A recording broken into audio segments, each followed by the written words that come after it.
Company board അസിസ്റ്റന്റിന്റെ preparation start ചെയ്തോ? അങ്ങനെയാണെങ്കിൽ നിങ്ങൾക്കുണ്ടാവാൻ സാധ്യതയുള്ള ഒരവസ്ഥ ഞാനൊന്ന് പറയട്ടെ. നിങ്ങൾ ജസ്റ്റ് നിങ്ങളുടെ മെമ്മറിയിൽ ഇട്ടൊന്ന് തിങ്ക് ചെയ്യണം, ഒന്ന് ആലോചിക്കണം, ഇത് ശരിയാണോ തെറ്റാണോ. നിങ്ങൾ കമ്പനി ബോർഡ് അസിസ്റ്റന്റ് നോട്ടിഫിക്കേഷൻ വന്നിട്ട് പ്രിപ്പറേഷൻ സ്റ്റാർട്ട് ചെയ്തു, നന്നായിട്ട് പ്രിപ്പയർ ചെയ്ത് പോകുന്നുണ്ട്. അങ്ങനെ മുന്നോട്ട് പ്രിപ്പറേഷൻ ഇങ്ങനെ പൊക്കോണ്ടിരിക്കുമ്പോൾ പ്രിലിംസ് പരീക്ഷ കഴിഞ്ഞു. പക്ഷെ പ്രിലിംസിന്റെ ലിസ്റ്റിൽ നിങ്ങളുടെ പേരില്ല. കുറച്ച് ആളുകൾക്ക് പ്രിലിംസ് കിട്ടി, പക്ഷെ നിങ്ങൾക്ക് പ്രിലിംസ് കിട്ടിയില്ല. നിങ്ങൾക്ക് ഭയങ്കര സങ്കടമായി, അയ്യോ എനിക്ക് പ്രിലിംസ് കിട്ടിയില്ലല്ലോ എന്നൊക്കെ വിചാരിച്ച് സങ്കടപ്പെട്ടു. നിങ്ങൾ മെയിൻസ് പരീക്ഷയ്ക്ക് വേണ്ടി പ്രിലിംസ് കിട്ടിയ ആളുകൾ പ്രിപ്പയർ ചെയ്ത് തുടങ്ങി. മെയിൻസ് പരീക്ഷയുടെ മെയിൻസ് ലിസ്റ്റ് വന്നപ്പോഴും നിങ്ങളുടെ പേരില്ല എന്ന് വിചാരിക്കാം. മെയിൻസ് പ്രിലിംസ് കിട്ടിയ ആളുകളുടെ പേരില്ലെന്ന് വിചാരിക്കാം. കുറച്ച് ആളുകൾക്ക് മെയിൻസ് കിട്ടി, കുറച്ച് ആളുകൾ കിട്ടിയില്ല. അപ്പോൾ നിങ്ങൾ എന്തായിരിക്കും വിചാരിക്കാൻ പോകുന്നത്? എത്രയും നാളും കഷ്ടപ്പെട്ടു, എത്രയോ അധ്വാനം ഞാൻ ഇതിനു വേണ്ടി കൊടുത്തിട്ടുണ്ട്, എത്രയോ സമയം എൻ്റെ മറ്റു കാര്യങ്ങളൊക്കെ മാറ്റിവെച്ച് ഞാൻ ഇരുന്നിട്ടുണ്ട്, എന്നിട്ടും എനിക്ക് ഈ ഒരു എക്സാം ക്രാക്ക് ചെയ്യാനായിട്ട് പറ്റില്ല. അവിടെ വെച്ചാണ് നിങ്ങൾ യഥാർത്ഥത്തിൽ നിങ്ങളുടെ ചില പോരായ്മകൾ എന്തൊക്കെയായിരുന്നു എന്ന് മനസ്സിലാക്കാം. ഈ പ്രശ്നങ്ങൾ എനിക്ക് നേരത്തെ ഒരാൾ പറഞ്ഞു തരാനുണ്ടായിരുന്നെങ്കിൽ എന്ന് കരഞ്ഞുകൊണ്ട് നിങ്ങൾ അപ്പോഴാലോചിക്കും. എന്നെ കേൾക്കുന്ന പലരും ഇതിനോടകം പല പരീക്ഷകൾക്കും ഇതേ ചിന്താഗതിയിലൂടെ കടന്നു പോയിട്ടുള്ളവരാണ്. എനിക്ക് നിങ്ങളോട് പറയാനുള്ള ഒരു കാര്യം, പിന്നീട് കരയാനല്ല, പിന്നീട് സന്തോഷിക്കുകയാണ് നിങ്ങൾ വേണ്ടത്. അതുകൊണ്ട് അന്ന് കരയാൻ സാധ്യതയുള്ള ചില കാര്യങ്ങൾ ഞാൻ ഇപ്പോഴേ നിങ്ങൾക്ക് പറഞ്ഞു തരാൻ പോവുകയാണ്. വ്യക്തമായി ശ്രദ്ധയോടെ ഈ കാര്യങ്ങൾ കേട്ടിരിക്കണം. എൻ്റെ പേര് Jobin Babu. Welcome to Super notes.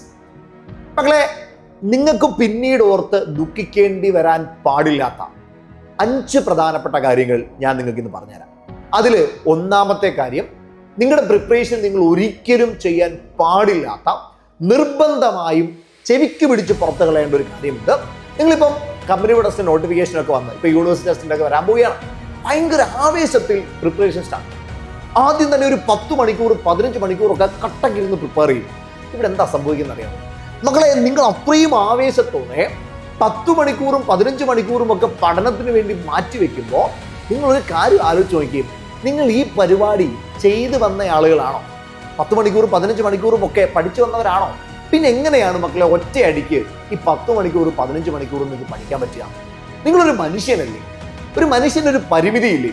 ആ പരിമിതിയെ ട്രെയിൻ ചെയ്തെടുക്കാനല്ലാതെ പെട്ടെന്ന് ഇത്രയും സമയം പ്രിപ്പയർ ചെയ്യാനായിട്ട് നിങ്ങളുടെ മെമ്മറിയോട് പറഞ്ഞാൽ, നിങ്ങളുടെ ബോഡിയോട് പറഞ്ഞാൽ അത് എത്ര വിരോധാഭാസമായ കാര്യമാണ്.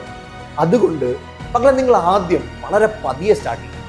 ആറ്റമിക് ഹാബിറ്റ്സ് എന്ന് പറയുന്ന പുസ്തകത്തിലൂടെ പറയാറുള്ളത് പോലെ നിങ്ങളുടെ വർക്കിനെ നിങ്ങൾ ചെറിയ ചെറിയ ചെറിയ പാർട്ടുകളാക്കുക, ചെറിയ ചെറിയ ചെറിയ ഡീവിയേഷൻസ് ആക്കുക.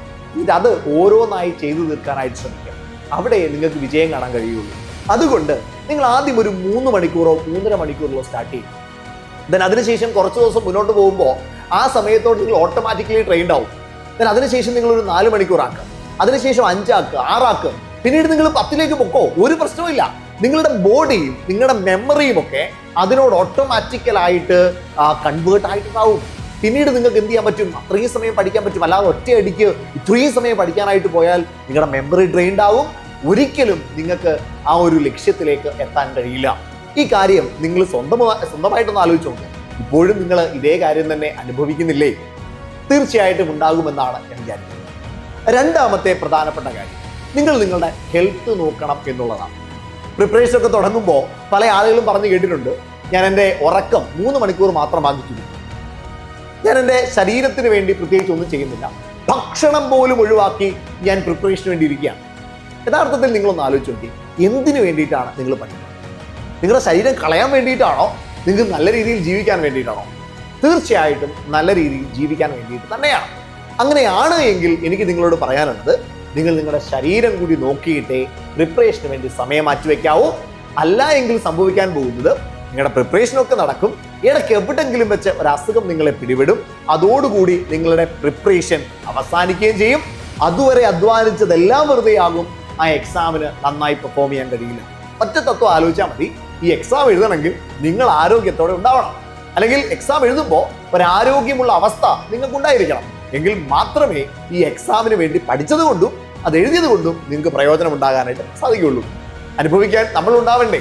ആ ഒരു ചിന്ത നിങ്ങളുടെ മനസ്സിലുണ്ടാവണം.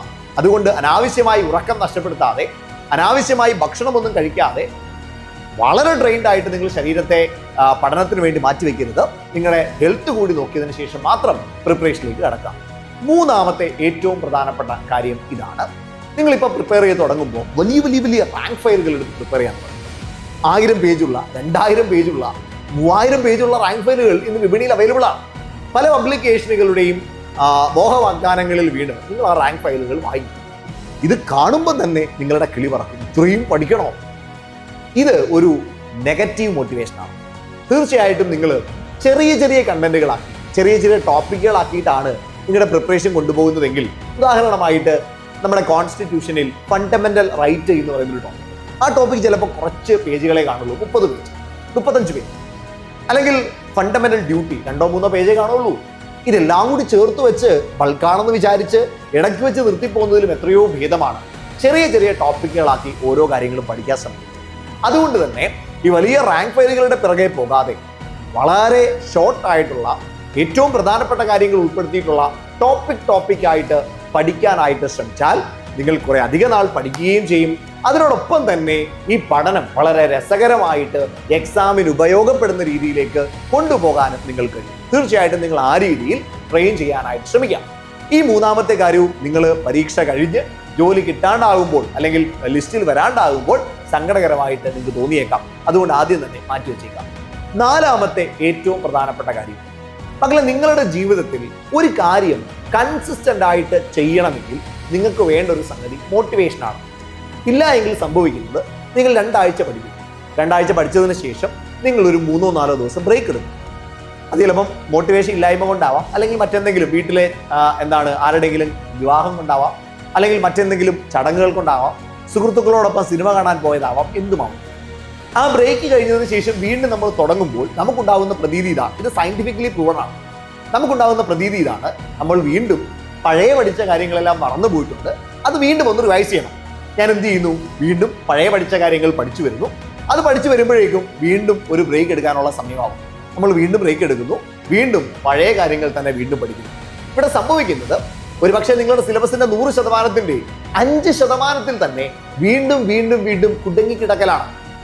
ഇവിടെ നിങ്ങൾക്ക് ഒരിക്കലും നിങ്ങളുടെ സിലബസ് കംപ്ലീറ്റ് ചെയ്യാനും പറ്റില്ല, എക്സാമിനേഷൻ ക്രാക്ക് ചെയ്യാനും പറ്റില്ല. മൊത്തത്തിൽ നോക്കുമ്പോൾ നിങ്ങൾ എക്സാം വരെ കൃത്യമായി ഒരു 6-7 മാസം അല്ലെങ്കിൽ 1 വർഷത്തോളം നിങ്ങൾ പഠിച്ചിട്ടുണ്ട്. പക്ഷേ റിസൾട്ട് ഉണ്ടാക്കാൻ വേണ്ടി സിലബസിന്റെ എങ്ങും എത്താതെ ഒരേ കാര്യത്തിൽ തന്നെ വീണ്ടും വീണ്ടും പഠിച്ച് നിങ്ങളുടെ സമയം വെറുതെ നിങ്ങൾ നശിപ്പിക്കും. അതുകൊണ്ട് കൺസിസ്റ്റന്റ് ആയിരിക്കാനായിട്ട് നിങ്ങൾക്ക് പറ്റണം. ബ്രേക്ക് എടുക്കാതെ കൺസിസ്റ്റന്റ് ആയി പഠിച്ചു പോകാനായിട്ട് നിങ്ങൾക്ക് പറ്റുന്നുണ്ട് എങ്കിൽ തീർച്ചയായിട്ടും നിങ്ങൾക്ക് റിസൾട്ട് ഉണ്ടാക്കിയെടുക്കാനായിട്ട് പറ്റും. 5ാമത്തെ ഏറ്റവും പ്രധാനപ്പെട്ട കാര്യവും ഏറ്റവും കൂടുതൽ കുട്ടികൾ ചെയ്യാതെ പോകുന്ന കാര്യവും, പലപ്പോഴും പല പരീക്ഷകളും കഴിഞ്ഞു ഞാൻ ഈ സംഗതി ഒന്ന് നോക്കിയിരുന്നെങ്കിൽ എനിക്ക് റിസൾട്ട് ഉണ്ടാക്കിയെടുക്കാൻ പറ്റുമായിരുന്നു എന്ന് നിങ്ങളിൽ പലരും ചിന്തിക്കുന്ന ഒരു കാര്യമുണ്ട്. അതാണ് പ്രീവിയസ് ഇയർ ക്വസ്റ്റ്യൻസ്.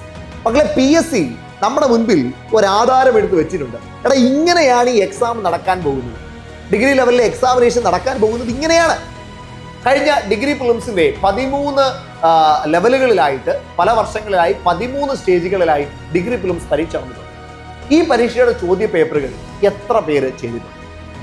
മക്കളെ, ഇതിലൂടെയാണ് PSC എന്താണ് എന്നും PSCയുടെ പൾസ് എന്താണെന്നും ഏത് രീതിയിലാണ് ചോദ്യങ്ങൾ വരുന്നത് എന്നും നിങ്ങൾക്ക് മനസ്സിലാക്കാൻ കഴിയുക. ഇത് കണ്ടെത്താൻ പറ്റാതെ നിങ്ങൾക്ക് എങ്ങനെയാണ് പ്രിപ്പയർ ചെയ്യാൻ പറ്റുക? തീർച്ചയായിട്ടും നിങ്ങൾ ഈ പറയുന്ന പാറ്റേണിലൂടെ കടന്നു പോകാനായിട്ട് ശ്രമിക്കണം. എങ്കിൽ മാത്രമേ നിങ്ങൾക്ക് PSC എന്താണെന്നും PSC ചോദ്യങ്ങൾ എന്താണെന്നും മനസ്സിലാക്കാനായിട്ട് കഴിയുള്ളൂ. ഈ 5 കാര്യങ്ങൾ മക്കളെ, നിങ്ങൾ ജീവിതത്തിൽ ഇപ്പോൾ മുതൽ, അതായത് ഈ പ്രിപ്പറേഷൻ സ്റ്റാർട്ട് ചെയ്ത ഈ മൊമെന്റ് മുതൽ പ്രാവർത്തികമാക്കിക്കോ. ഇല്ല എങ്കിൽ അവസാനം പരീക്ഷയെല്ലാം കഴിഞ്ഞ് ലിസ്റ്റിൽ എത്താതെ വരുമ്പോൾ വല്ലാത്ത നിരാശയും സങ്കടവും തോന്നും. ആദ്യം എൻ്റെ തമ്പ് കണ്ടില്ലേ, ആ തമ്പിലുള്ളതുപോലെ കരഞ്ഞു നിൽക്കേണ്ട ഒരവസ്ഥ നിങ്ങൾക്ക്. അതുകൊണ്ട് ഈ കാര്യങ്ങൾ മാറ്റിവെക്കുക. പ്രിപ്പറേഷനെ കൂടുതലായിട്ട് ഫോക്കസ് ചെയ്യാനായിട്ട് ശ്രമിക്കുക. അതിലൂടെ ഒരു നല്ല റിസൾട്ട് നേടിയെടുക്കാൻ ശ്രമിക്കാം. ഞാൻ ഈ പറഞ്ഞ 5 കാര്യങ്ങളും കൂട്ടിയിണക്കിയിട്ടുള്ള ഒരു ബാച്ചാണ് സൂപ്പർ സക്സസ് ബാച്ച് എന്ന് പറഞ്ഞുകൊണ്ട് നമ്മളിപ്പോൾ ക്ലാസ്സുകൾ ആരംഭിച്ച ബാച്ച്. ഡിഗ്രി ലെവലിലെ കുട്ടികൾക്ക് വേണ്ടി company board assistant, university assistant, അതേപോലെ സബ് ഇൻസ്പെക്ടർ, എക്സൈസ് ഇൻസ്പെക്ടർ, അതേപോലെ SBCID തുടങ്ങിയ പോസ്റ്റുകളിലേക്ക് വേണ്ടിയിട്ടുള്ള ഒരു കോമൺ ബാച്ചാണ് ഈ സൂപ്പർ സക്സസ് ബാച്ച്. ഈ ബാച്ചിന്റെ പ്രത്യേകത, ഏറ്റവും മികച്ച ക്ലാസ്സുകൾ നിങ്ങൾക്ക് കിട്ടുന്നതിനോടൊപ്പം നമ്മുടെ ടെലഗ്രാമിൽ നമ്മൾ പാസ് ചെയ്യുന്ന രീതിയിലുള്ള ഏറ്റവും മികച്ച നോട്ടുകളും നിങ്ങൾക്ക് അവിടെ കിട്ടുമെന്നുള്ളതാണ്. ആ നോട്ടുകളിൽ കൃത്യമായിട്ട് ഇൻഡെക്സ് അടക്കം, ഓരോ ടോപ്പിക്കിൻ്റെയും നോട്ടിൽ ഇൻഡെക്സ് അടക്കം, ഏറ്റവും മികച്ച കണ്ടന്റ് ഉൾപ്പെടെ, ഹൈലൈറ്റഡ് കണ്ടന്റ് ഉൾപ്പെടെ, അതിൽ പ്രാക്ടീസ് ചെയ്യാനുള്ള ചോദ്യങ്ങൾ ഉൾപ്പെടെ, ഏത് സോഴ്സിൽ നിന്ന് എടുത്തിട്ടുള്ള ഭാഗമാണ് എന്നുൾപ്പെടെ, UPSC ലെവലുള്ള ചോദ്യങ്ങൾ ഉൾപ്പെടെ നമ്മൾ ഉൾപ്പെടുത്തിയിട്ടുണ്ട്. അതുകൊണ്ട് അത്തരത്തിലുള്ള പ്രധാനപ്പെട്ട നോട്ടുകൾ, അതിനോടൊപ്പം ഏറ്റവും പ്രധാനപ്പെട്ട GKയിലെ 50 ടോപ്പിക്കിൻ്റെ നോട്ട്സ് ഇംഗ്ലീഷിലും മലയാളത്തിലും, ദെൻ എല്ലാ മൺഡേയിലും വൈകുന്നേരം 6 മണിക്കുള്ള മോട്ടിവേഷൻ സെഷൻ, അതേപോലെ തന്നെ ഒരു കൃത്യമായിട്ടുള്ള മെൻറ്റർ, എല്ലാ ആഴ്ചയിലും 2 തവണ നിങ്ങൾ ഗൂഗിൾ മീറ്റിലൂടെ നിങ്ങളുടെ സംശയങ്ങൾ തീർക്കാനായിട്ട് മെൻറ്റർ, ഇങ്ങനെ എല്ലാം അടങ്ങുന്ന ഒരു അടിപൊളി ബാച്ചാണ് സൂപ്പർ സക്സസ് ബാച്ച്. ഈ ഒരു ബാച്ചിലേക്ക് ജോയിൻ ചെയ്യാനായിട്ട് 8281223366 എന്ന നമ്പറിലേക്ക് ബന്ധപ്പെടാം. അല്ലെങ്കിൽ താഴെ ഒരു ഗൂഗിൾ ഫോം ഉണ്ടായിരിക്കും, ആ ഗൂഗിൾ ഫോം ഫില്ല് ചെയ്താൽ മതി. ദീപാവലി ദിവസമാണ് നിങ്ങളിത് കാണുന്നത് എങ്കിൽ നിങ്ങൾക്ക് 15% ഡിസ്കൗണ്ടോടുകൂടി ബാച്ചിൽ ജോയിൻ ചെയ്യാം. അത് ദീപാവലി ദിവസം മാത്രമേ ഉള്ളൂ. അല്ലാത്ത സമയത്താണ് കാണുന്നതെങ്കിൽ ജസ്റ്റ് സ്കിപ്പ് ചെയ്തേക്കാം. അപ്പോൾ ഇത്രയും കാര്യങ്ങളാണ് എനിക്ക് നിങ്ങളോട് പറയാനുള്ളത്. പിന്നീട് ദുഃഖിക്കാനല്ല, സന്തോഷിക്കാനാണ് നമ്മൾ പരിശ്രമിക്കേണ്ടത്. ഈ 5 കാര്യങ്ങൾ നിങ്ങളുടെ ജീവിതത്തിൽ നിന്ന് ഒഴിവാക്കുകയും അതിന് പാരലായിട്ടുള്ള കാര്യങ്ങൾ കൂട്ടിച്ചേർക്കാനായിട്ട് ശ്രമിക്കുകയും ചെയ്യാം. നല്ലൊരു വിജയം ഞാൻ ആശംസിക്കുകയാണ്. തീർച്ചയായിട്ടും എന്നെ കേൾക്കുന്ന എല്ലാവരും ഇത് പ്രാവർത്തികമാക്കും. വലിയൊരു വഴിത്തിരിവ് നിങ്ങളുടെ ജീവിതത്തിൽ ഉണ്ടാകുമെന്ന് ഞാൻ വിശ്വസിക്കുന്നു. ഇതിൽ 5 കാര്യങ്ങളിൽ നിങ്ങൾ ചെയ്തുകൊണ്ടിരിക്കുന്നത്, നിങ്ങൾ ചെയ്യാത്തതുമായ കാര്യങ്ങൾ തീർച്ചയായും താഴെ കമന്റ് ആയിട്ട് രേഖപ്പെടുത്തുമെന്ന് വിചാരിക്കുന്നു. ഇതിനോടൊപ്പം എന്തെങ്കിലും കൂട്ടിച്ചേർക്കാനുണ്ടെങ്കിൽ തീർച്ചയായിട്ടും അക്കാര്യങ്ങൾ കൂടി കമന്റ് ആയിട്ട് രേഖപ്പെടുത്തുക. വലിയൊരു മാറ്റം നിങ്ങൾക്കുണ്ടാകുമെന്ന പ്രതീക്ഷയോടെ സൈനിങ് ഓഫ്, ജോബിൻ ബാബു.